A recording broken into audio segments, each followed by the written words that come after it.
The UN Security Council has adopted a U.S. draft resolution on peace in the Middle East. According to its provisions, international stabilization forces are to be deployed in the Gaza Strip. Control over the enclave is set to be exercised by a peace council chaired by U.S. President Donald Trump. Although the world has welcomed the UN vote, both Israelis and Palestinians are cautious about the plan.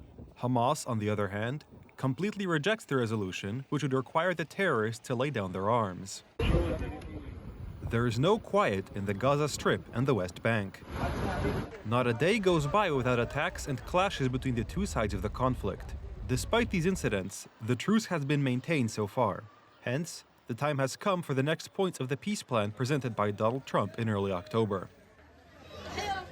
According to diplomats, the resolution just adopted by the UN Security Council is to be the highway to the implementation of the next points. Russia and China abstained from voting. The rest were in favor.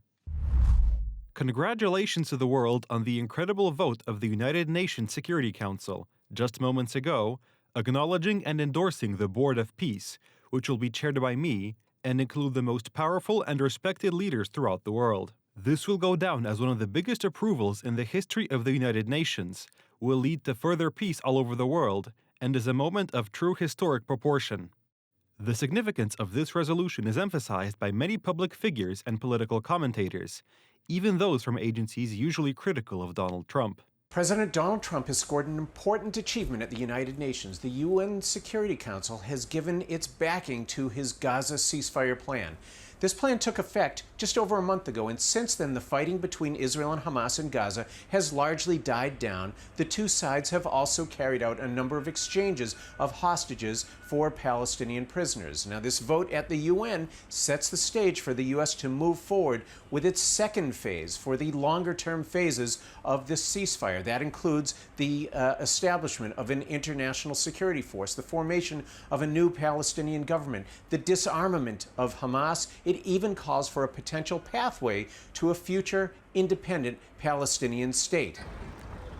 These last two issues will be problematic. This is already evident from the initial reactions in both Israel and Gaza. My son Yakir Hexter was killed in Khan Yunis by Hamas terrorists on January 8th, 2024, protecting innocent Israeli citizens. So the decision at the UN is supporting a terrorist state, and all of the Israeli soldiers who are protecting innocent people died for the free world and to combat evil. The Palestinian state is masquerading as a state. It's a terrorist state, and it's a terror organization. On the other hand, the resistance concerns two issues. First, the peacekeeping forces and the Peace Council. We oppose this resolution because we do not want foreigners to rule our country. We, the inhabitants of this country, have priority. We want to rule ourselves, because only the inhabitants of this country really know how to do it. Secondly, and much more importantly, Hamas will not agree to lay down its arms, which was one of the conditions for maintaining the ceasefire. We reiterate our rejection of the Security Council resolution on the Gaza Strip and its future because it undermines the unity of the Palestinian political system, imposes a new trusteeship on the inhabitants of the Strip, and merely replaces the previous occupiers with new ones. Except that Hamas is quietly rebuilding its structures in Gaza. This is according to representatives of the Palestinian government who are keen to maintain peace. Officially, the Palestinian government fully supports the American efforts. The UN resolution is a first step in a long road towards peace. That step was needed because we could not embark on anything else before we had a ceasefire. So the ceasefire is important, and it has been important for saving Palestinian lives, because we know that every day of delay meant more killings of Palestinians. Israel also officially supports the resolution. In fact, it officially gives the green light for Palestinian self-determination in the future, in cooperation with Israel.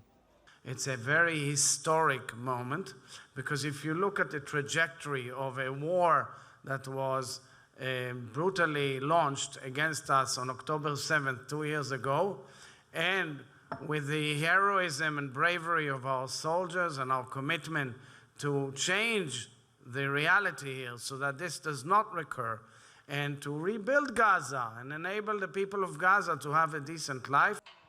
Except that this is mere theory and diplomatic courtesy. Representatives of the army and the Israeli government have repeatedly emphasized that disarming the militants is a prerequisite. If Hamas does indeed rebuild its structures in Gaza and decides not to lay down its arms, Washington's entire plan would collapse. It is also difficult to imagine any country risking seeking a peacekeeping mission to areas controlled by a terrorist organization.